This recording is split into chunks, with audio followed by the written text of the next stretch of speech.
త్వరలో బంగ్లాదేశ్ పరిస్థితి తెలంగాణలో రాబోతుంది అంటారు. దీనికి మీ సమాధానం ఏంటి? ఇక్కడ మన పక్క శ్రీలంక కానీ ఇవన్నీ క్రైసిస్ వచ్చింది అక్కడ. మీరు యా. అడుగుతున్నది ఏంటంటే ఆ విధమైన పరిస్థితి రావచ్చు. ఎందుకంటే అన్ఫార్చునేట్లీ సొసైటీలో ఏంటంటే పూర్ అండ్ రిచ్ మధ్య గ్యాప్ టూ మచ్ ఉండకూడదు. ఇక్కడ ఏం జరుగుతుంది, ఓ కిలో బియ్యం ఇచ్చేసి తాయిలాలు ఇచ్చి ఫ్రీ బీస్ ఇచ్చి వీళ్ళు మనమే తిరగబడకుండా ఆ పూటే వాళ్ళు సంపాదించుకున్నట్టు చేస్తున్నారు తప్ప రిచ్ అండ్ పూర్ గ్యాప్ పెరుగుతూ పోతుంది. ఇది జరిగింది అక్కడ. గవర్నమెంట్ అనేది కంట్రోల్ లేకుండా బంగ్లాదేశ్లో ఉంటే మీరే చూస్తారు ఏ విధంగా హసీనా పారిపోవాల్సి వచ్చిందో. అవును, అవును. ఇక్కడ 1000 రూపాయల కిలో 1000 రూపాయలకు 1 కిలో ఉల్లిపాయలు అమ్ముకున్నారు బంగ్లాదేశ్లో. 1000కి 1 కేజీ ఉల్లిపాయ. ఆ పరిస్థితి వచ్చింది అక్కడ. అంటే ఫైనాన్షియల్గా కొలాప్స్ అయింది అది. పాకిస్తాన్ కూడా మన కళ్ళెదురుగా కొలాప్స్ అయిపోయింది ఎకానమీ. ఇవన్నీ జరగడానికి కారణం ఏంటంటే ప్రాపర్ అడ్మినిస్ట్రేషన్ లేకపోవడం, రిచ్ అండ్ పూర్ గ్యాప్ అనేది ఎక్కువ కావడం మన దగ్గర కూడా జరుగుతుంది. అంబానీల దానిలో పెరిగిపోతున్నారు, సామాన్యుడు అక్కడే ఉన్నాడు, వాడు గొడవ చేయకుండా కిలో బియ్యం ఇతర చిన్న ఇంతకుముందు అనుకున్నటువంటి తాయిలాలు అప్పచెప్పేసి అరే బాబు పడుకోరా అని చెప్తున్నాం. కాబట్టి అది మంచిది కాదు సొసైటీకి. ఓవరాల్గా ప్రజలందరికీ కూడా భాగస్వామ్యం ఉండాలి ప్రభుత్వంలో. ఆ లాభాలు ఈక్విటబుల్ డిస్ట్రిబ్యూషన్ ఆఫ్ వెల్త్ ఉండాలి. మన పర్చేస్ పవర్ పెరగాలి, సామాన్యుడి పర్చేస్ పవర్ కూడా పెరగాలి. సో ఆ అంతరాలు కనుక మేము అదే విధంగా పెరిగితే మీరు అన్నట్టు మన దగ్గర కూడా అదే శ్రీలంక పరిస్థితి, అదే బంగ్లాదేశ్ పరిస్థితి, అదే పాకిస్తాన్ పరిస్థితి వస్తుంది. అది రావద్దని మనం కోరుకోవాలి. మనం లెట్ us hope. రైట్. అయితే మరొక విషయానికి వస్తే పార్టీ ఫిరాయింపుల విషయానికి వచ్చేసరికి ఏం చెప్తారు? దాదాపు 10 మంది ఎమ్మెల్యేలు పార్టీ మారాము అని చెప్పేసి అని కండువ కప్పుకున్నారు. ఎక్కడ కూడా ఈ ఉన్న పార్టీకి రాజీనామా చేయలేదు. అలాగే దాని తర్వాత అంటే కోర్టులో పిటిషన్ వేసిన తర్వాత చాలామంది మేము ఇంకా అఫీషియల్గా ఎక్కడ పార్టీ మారినట్టు మేము చెప్పలేదు కదా అని చెప్పేసి అని మాట మార్చే ప్రయత్నం చేస్తున్నారు. సో ఎలా అంటారు? ఒకటి, పార్టీ ఫిరాయింపు అనేది కరెక్ట్ కాదు. బేసిక్గా అది కరెక్ట్ కాదనే కదా పార్లమెంటు యాంటీ డిఫెక్షన్ చట్టాన్ని తీసుకొచ్చింది.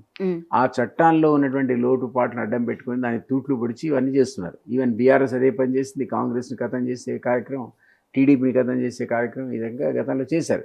వాళ్ళు చేశారు కాబట్టి మేము చేస్తున్నామని కాంగ్రెస్ అంటుంది. కాబట్టి వీళ్ళు తప్పడానికి వీలేదు. అంటే ఇక్కడ బీఆర్ఎస్ పార్టీ అఫీషియల్గా విలీనం చేసుకుంది కదా. విలీనమైనా ఏదైనా ఏ లీనమైనా అది కరెక్ట్ కాదు. ఆ కాన్సెప్ట్ కాదు. ఒక బీఫామ్ మీద ఒక పార్టీ నుంచి వేరే పార్టీ నుంచి గెలిచిన వ్యక్తిని 10 మందికి 10 మంది రాని ఒకటి రాని తీసుకోవడం అనేది కరెక్ట్ కాదు. అది కాన్సెప్టే అసలు అది కాదు. యాంటీ డిఫెక్షన్ చట్టం ఉద్దేశించింది కూడా వీళ్ళని డిస్క్వాలిఫై చేయాలనే ఉద్దేశించింది తప్ప అందులో ఉన్న టెక్నికల్గా మీరు అన్నట్టు 2/3 వస్తే చాలు, 1/3 ఉంటే సరిపోదు అనేటువంటిది ఒక యాంగిల్. అది దాన్ని వాడుకొని దాంట్లో ఉన్న లొసుగులు వాడుకొని వీళ్ళంతా డిఫెక్ట్ అయ్యారు. ఇదివరకు గతంలో సుప్రీంకోర్టు ఎప్పుడు కూడా చాలా సందర్భాల్లో కేసు లాస్లో they never wanted to interfere. ఏ కూడా లెజిస్లేచర్ స్పీకరే సుప్రీం, ఆ పవర్స్ మేము క్వశ్చన్ చేయలేమే అన్నారు.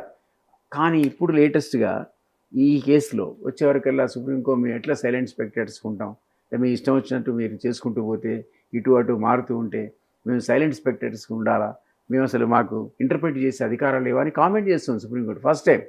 అప్పుడు మనకు అనుమానం వస్తుంది, అరే ఏదైనా సీరియస్గా ఓ డెసిషన్ తీసుకొని మీరు విదిన్ 3 months 2 months మీరు డెసిషన్ తీసుకోవాల్సింది అని స్పీకర్కి ఏమైనా డైరెక్షన్ ఇస్తున్నారు. ఇచ్చినా కూడా పార్లమెంట్కి మళ్ళీ వెళ్ళిపోవచ్చు, పార్లమెంట్లో చర్చ రావచ్చు, పార్లమెంట్ సుప్రీంకోర్టు ఇచ్చే డెసిషన్ని అనల్ కూడా చేయొచ్చు. ఎందుకంటే సుప్రీం పార్లమెంటే, అదే పార్లమెంట్ చేసిన చట్టం కదా.